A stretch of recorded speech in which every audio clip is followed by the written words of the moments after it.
morning! Ay, magandang hapon mga kapitbahay! Sarap ng kape ko. Chill na chill. Ang ganda ng view. Pero mas chill kung may pandesal tayo. Init na pandesal. Parang ng kape. Kuya! Ay, may pandesal ka ba dyan? ay ma'am, ganda niyo naman po. Ay, Meron, siyempre, bossing. Ay, wow, meron. Actually, alam ko po, bibili kayo. Talaga? Kaya Handa ako nilaan na. nyo dito? Ilagay ko sa pinggan. Ay, wow, ready na. Ay, kaso medyo malamig. Tingin nga, ma'am. Hindi ba ito bagong luto? Wala ka bang mainit? Oo nga, no? Ito na lang, ma'am. Ay, sorry. Hindi ganyang pandesal yung hanap ko. Hindi ko naman masasaw-saw yan sa kape. Sorry, ma'am, sorry. Ay, Jack! Ay, Teka, nag-offer ka ng pandesal mo dyan kay Barbie na yan. Ay, Sorry. Baka magalit si Madam. madam.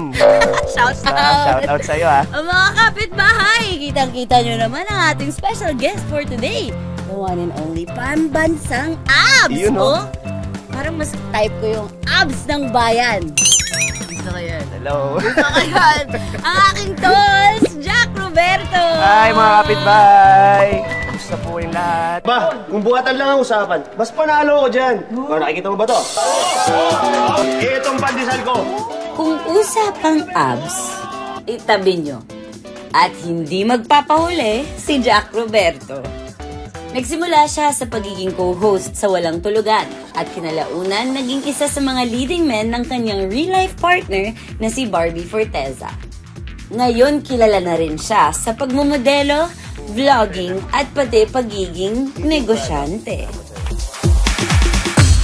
Welcome sa Lutong Bahay, Jack! Anyway, guys, Para nandito sa'yo. tayo sa tambayan namin, itong kubo. Madalas ako dito kasi pagka nasa tipid moment ako, alam mo yung iba na pupunta pa sa beach, matambay sa kung saan. Dito kasi, nandito rin yung mga close friends ko. So, tsaka sobrang isolated. Maganda yung hangin, very probinsya. Actually, nakikitambay lang ako dito eh. Ito talagang bahay na to sa long time na PA. Si Donna. Walang tulugan days pa lang kasama ko na siya. Naging ko na, parang habit Naging ko parang go-to spot nyo na. Oo. Invite mo ba ako sa loob? Oh, tara. Madam, pasok po. Chill to. Okay.